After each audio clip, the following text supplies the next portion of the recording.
Si votre véhicule était immatriculé à l'étranger, vous aviez de bonnes chances d'être contrôlé par la police aux frontières samedi après-midi, dans ce carrefour ultra fréquenté près de Thionville.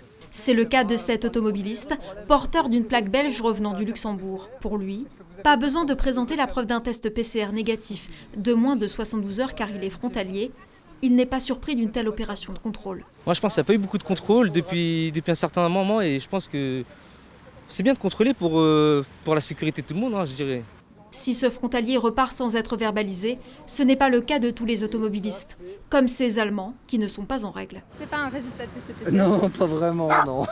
C'est juste une réunion que le monsieur a. Ah bah là, voilà, on est sur une verbalisation puisque les gens ne possèdent pas le test PCR sur eux. Vous êtes surpris là de ce qui se passe aujourd'hui? De PCR, oui.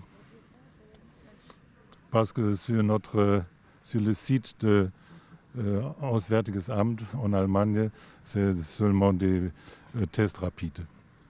Donc vous n'étiez pas au courant qu'il y avait besoin d'un test PCR valide pour pouvoir passer par la France pour rentrer en France? Non. Ce couple devra donc s'acquitter d'une amende de 135 € qu'il recevra directement chez lui dans quelques semaines. Aucun problème en revanche pour ces voyageurs hollandais qui rejoignent Marseille pour le travail. Leurs tests PCR négatifs sont valides. Oui, je me suis informé parce que je vais à Marseille pour travailler, puis je me suis informé sur les informations étrangères pour les étrangers, tout ça. Une opération de grande ampleur impulsée par le préfet de la Moselle, venu constater lui-même la mise en œuvre des contrôles. Nous avons un taux d'incidence qui est depuis une semaine sur un palier très élevé. Au-delà de 270, nous sommes quasiment en tête.